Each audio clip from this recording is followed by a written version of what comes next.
Chinese food खाना किसे पसंद नहीं है। बच्चे लोगों को तो अगर आप तीनों टाइम देंगे तो वो इसे खाने से बिल्कुल मना नहीं करेंगे, और बच्चों के साथ ये बड़े लोगों को भी बहुत ही ज़्यादा पसंद आता है। बनाया है, देखिए मंचूरियन बनाया है और साथ में बनाई है नूडल्स। तो चलिए इसे बनाना शुरू करते हैं। तो आ गई हूँ किचन में, और आज बनाऊंगी स्पेशली बच्चों के लिए, क्योंकि बच्चे स्कूल गए हुए हैं और जब वो स्कूल से आएंगे तो उन्हें बहुत ही ज़्यादा खुशी होगी। तो सबसे पहले मैंने ये वेज हक्का नूडल आते हैं, ये ले लिए हैं। तो ये मैंने 2 पैकेट लिए हैं, क्योंकि 3 से 4 जनों के लिए मैं इसे बनाऊंगी। अब मैंने एक बर्तन में गर्म पानी होने के लिए रख दिया है, और जब पानी में एक उबाल आ जाए उसके बाद आप इस नूडल्स को इसके अंदर डाल दें, और डालने के बाद आप इसे हल्का सा एक बार स्पून की मदद से डिप कर दें। और उसके बाद मैंने इसके अंदर डाल दिया 1 चम्मच भर करके तेल डाला है। तेल आप कोई सा भी डाल सकते हैं, ऑप्शनल है। अब देखिए अच्छी तरीके से जब इसमें उबाल आने लग जाए तो 3 से 4 मिनट में ये बॉईल हो जाते हैं, और इस तरीके से आप इसे चेक कर लें। जब आप इसे तोड़ेंगे तो ये एक ही बार में टूट जाना चाहिए, तो इससे हमें पता चलता है कि ये अच्छी तरीके से बॉईल हो गए हैं। अगर ये ज़्यादा बॉईल हो जाएंगे तो फिर इसे बनाने में बहुत ही ज़्यादा समस्या होती है। तो अब मैंने फटाफट से इसे स्ट्रेनर की मदद से छान लिया है, और ऊपर से डाला है मैंने इसमें ठंडा पानी। आप चाहें तो इसमें 1 चम्मच तेल भी डाल सकते हैं, लेकिन मैं इसी तरीके से पानी से धो करके और इसे उलट पलट कर दूंगी, और वापस इसे स्ट्रेनर में ही रहने दूंगी, ताकि ये अच्छी तरीके से इसमें से पानी रिलीज़ हो जाए। अब मैं इसके अंदर सब्जियां ऐड करूंगी। तो सब्जियां मैंने पतली पतली लंबी लंबी यानी कि जूलियन शेप में काट ली है, और साथ में देखिए मैंने काटा है थोड़ा सा स्प्रिंग ओनियन, क्योंकि स्प्रिंग ओनियन डालने से चाइनीज़ प्लेटर का टेस्ट बहुत ही अच्छा आता है। और मैं तो खूब सारी सब्जियाँ डाल करके बनाना इसे पसंद करती हूँ, ताकि इसी बहाने कुछ हेल्थी बच्चे खा लें। ऐसे तो नूडल्स है तो हेल्थी नहीं होता है, लेकिन सब्जियां डालने से थोड़ा सा मुझे लगता है कि चलिए मामला बराबर हो गया है, कि कुछ अनहेल्दी खाया है तो सब्जियां डाल देने से हेल्दी हो गया है। अब मैंने कढ़ाई ले ली है, और इसमें डाला है थोड़ा सा तेल डाला है, और साथ में मैंने इसके अंदर 1 चम्मच कुटा हुआ लहसुन डाला है। अगर आपके पास टाइम हो तो आप लहसुन को बिल्कुल बारीक बारीक काट लें, लेकिन मैंने लहसुन का पेस्ट तैयार करके रखा हुआ है, तो मैंने 1 चम्मच भर करके लहसुन डाला, और साथ में इसमें डाल दिया है करीबन 1 प्याज मैंने लंबा लंबा पतला पतला काट करके इसे डाला है। फ्लेम को आपको तेज़ ही रखना है, फ्लेम आपको बिल्कुल धीरे नहीं रखना है। अब इसके अंदर हम सब्जियां ऐड करेंगे। तो सबसे पहले शिमला मिर्च, साथ ही में मैंने गाजर डाली है, स्प्रिंग ओनियन डाल दिए हैं बारीक बारीक काट करके। तो आपको स्प्रिंग ओनियन का आगे वाला हिस्सा ही इस समय काम में लेना है, और जो पीछे वाला हिस्सा होता है ग्रीन वाला पार्ट, उसे आपको साइड में रखना है। तो देखिए अब सारी सब्जियां डाल देने के बाद इसे मैं फटाफट से चलाऊँगी, और इसे सौटे करना है हमें, यानी कि तेज़ फ्लेम पर हमें इसे भूनना है। अब इसके अंदर कुछ मसाले ऐड करेंगे। तो नमक डाला है मैंने टेस्ट के अकॉर्डिंग, साथ में कुटी हुई काली मिर्च डाली है। काली मिर्च से इसका टेस्ट बहुत ही अच्छा आता है, एक तीखापन आता है काली मिर्च के फ्लेवर से, तो आप ज़रूर से काली मिर्च ऐड करें। अब इसके अंदर मैंने डाली है पत्ता गोभी। तो आप खूब सारी सब्जियां जब डाल करके बनाएंगे तो ये देखने में भी बहुत अच्छी लगेगी, और खाने में तो सुपर टेस्टी लगेगी।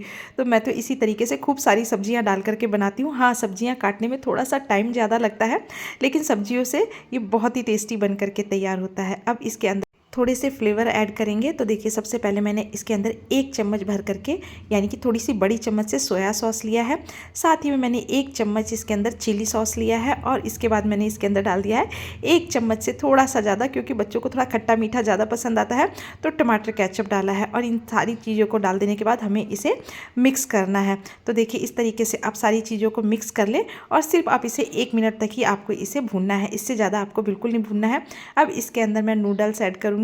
तो देखिए नूडल्स बिल्कुल अच्छी तरीके से पक चुके हैं, यानी कि हमने जब इसे उबाला था तो ये बिल्कुल सही तरीके से उबल चुके हैं। तो अगर आप इसी तरीके से आप कोशिश करें कि नूडल्स पकाने में बिल्कुल भी गड़बड़ न करें। अगर नूडल्स ज़्यादा पक जाते हैं तो फिर ये बिल्कुल भी अच्छे बन करके तैयार नहीं होते, यानी कि थोड़े खिले खिले से रहने चाहिए। और इस तरीके से अब मैंने इसके ऊपर से स्प्रिंग ओनियन वाला जो हमने ग्रीन वाला पार्ट काट के रखा था उसे मैंने डाल दिया है, और ये हमारे नूडल्स बन करके तैयार हो गए हैं। और मैं अब इसके साथ खाने के लिए बनाऊँगी मंचूरियन। तो आज मैं नूडल्स और मंचूरियन दोनों बनाऊंगी। तो अब इसे हम बनाना शुरू करते हैं। तो मैंने सबसे पहले पत्ता गोभी ली है, और इसे थोड़ा मोटा मोटा ही कट कर लिया है, क्योंकि इसे हम चॉपर में डाल करके और थोड़ा बारीक बारीक कट करेंगे। तो पहले आप मोटा मोटा काट लें, और उसके बाद आप इसे चॉपर में डाल करके देखिए इस तरीके से बारीक बारीक कट कर लें। अब इसमें डालने के लिए मैंने क्या किया है कि एक शिमला मिर्च ली है और साथ ही में ज़्यादा नहीं एक गाजर ली है और इसे भी मैंने अच्छी तरीके से धो करके काट लिया है और इसे डाल दिया है मैंने चॉपर में। और चॉपर में डालने के बाद इसे भी मैंने बिल्कुल बारीक बारीक कट कर लिया है। तो मुझे इस तरीके से डालने से बहुत ही खाने में टेस्टी लगता है। ये पूरी तरीके से ऑप्शनल है, यानी कि गाजर और शिमला मिर्च, लेकिन आप एक बार ज़रूर से डाल करके देखें। डाल करके देखेंगे तो देखना आप इसका टेस्ट आपको बहुत ही ज़्यादा पसंद आएगा। अब मैंने इसके अंदर डाल दिया है 1 चम्मच भर करके नमक डाला है और नमक डालने के बाद हम इसे तुरंत मिक्स करेंगे, यानी कि नमक डालने के बाद आपको इसे ज़्यादा देर के लिए बिल्कुल नहीं छोड़ना है, नहीं तो इसमें से ज़्यादा पानी रिलीज़ होने लग जाएगा। तो अब क्या करेंगे कि इसे नमक डालने के बाद मैं इसे तुरंत से इस तरीके से हाथों की मदद से दबा करके और इसमें से सारा पानी निकाल लूँगी। अब हम इसके अंदर डालेंगे बारीक कटा हुआ धनिया डालेंगे, साथ में नमक डालेंगे जितना भी आप नमक खाते हैं। थोड़ा सा मैंने इसके अंदर लाल मिर्च का इस्तेमाल किया है और साथ में अब मैं इसके ऊपर से डालूँगी काली मिर्च का पाउडर, तो इससे इसका टेस्ट बहुत ही अच्छा आता है। 1 चम्मच मैंने इसके अंदर सोया सॉस डाला है, इससे इसका टेस्ट और भी अच्छा आता है। अब मैंने इसके अंदर थोड़ा सा अदरक कूट करके डाला है और 1/4 कप मैंने इसके अंदर कॉर्नफ्लोर डाला है और 1 चम्मच ही मैंने इसके अंदर मैदा डाला है। तो मैदा डालने से इसकी क्या होती है ना कि बहुत ही अच्छी तरीके से जब आप कोटिंग करेंगे ना, यानी कि अच्छी तरीके से बनाएंगे इसे, तो ये बहुत ही सही तरीके से इसके जो गोले बनाएंगे हम वो बन करके तैयार होंगे, यानी कि जब हम मंचूरियन बनाएंगे तो बहुत ही अच्छी शेप में बन करके तैयार होंगे। और 1 चम्मच मैंने इसके अंदर तेल डाला है। तो तेल डालने से क्या होता है ना कि जब मंचूरियन हम फ्राई करेंगे तो ये अंदर तक पक जाएंगे। और देखिए इस तरीके से मैं धीरे धीरे करके मंचूरियन बना करके तैयार कर रही हूँ। अगर आपको एक हाथ से बनाने में दिक्कत हो तो आप दोनों हाथ का इस्तेमाल करके, और इस तरीके ज़्यादा बड़े भी नहीं रहने चाहिए और ज़्यादा छोटे भी नहीं रहने चाहिए ये साइज़ में। अब तेल को मैंने मीडियम गर्म कर लिया है और इसके बाद मैं धीरे धीरे करके इसके अंदर मंचूरियन डालूंगी। तो देखिए अब आपको क्या करना है कि मंचूरियन डालने के बाद आपको तुरंत से इसे नहीं पलटना है, 1 मिनट बाद आपको इसे पलटना है, यानी कि जब ये अच्छी तरीके से एक तरफ से पक जाए उसके बाद ही आप इसे हल्के हाथों से पलटें। अगर आप डालते के साथ ही इसे पलटेंगे तो ये टूटने लग जाएंगे, तो टूटने लग जाएंगे तो ये फिर बिल्कुल ख़राब हो जाएंगे, यानी कि सारा मज़ा किरकिरा हो जाएगा। तो आप धीरे धीरे करके इसे पलटते जाएँ और फ्लेम को आप मीडियम फ्लेम पर रखें और धीरे धीरे करके हम सारे मंचूरियन को फ्राई कर लेंगे। और अब मैं आपको चेक करके बताती हूँ।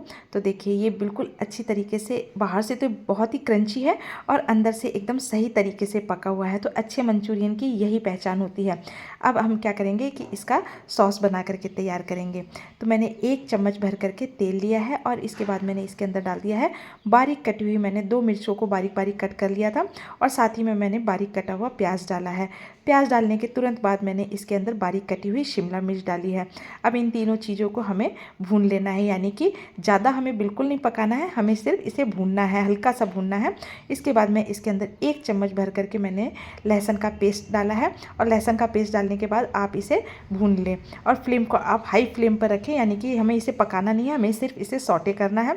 अब मैंने इसके अंदर 1 चम्मच नमक डाला है और आधा चम्मच मैंने इसके अंदर काली मिर्च का पाउडर डाला है। इस तरीके से आप इसे फटाफट कंटिन्यू चलाते रहें।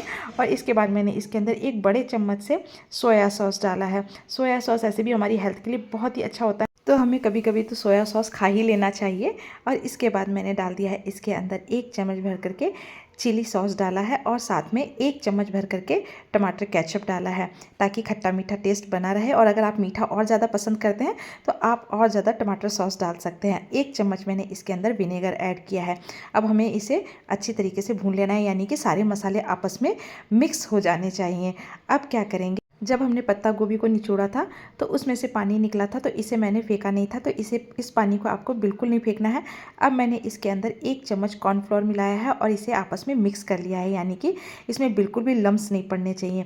अब हम क्या करेंगे कि धीरे धीरे इसे डाल देंगे इसके अंदर और इसे फटाफट से हमें मिक्स करना है। अगर आप छोड़ देंगे तो ये लम्स पड़ने लग जाएंगे, इसलिए आप इसे कंटिन्यू चलाएं। अब मैंने इसके अंदर 1 कटोरी भर करके पानी डाला है। अगर आपको और ज़्यादा पतला चाहिए तो आप इसके अंदर 1 कटोरी भर करके और पानी डाल सकते हैं। तो देखिए इस तरीके से अब इसमें एक उबाल आने तक हमें इसे मतलब बॉईल करना है। अब इसमें उबाल आ गया है अच्छा सा, तो इसके अंदर मैं डाल दूँगी मंचूरियन।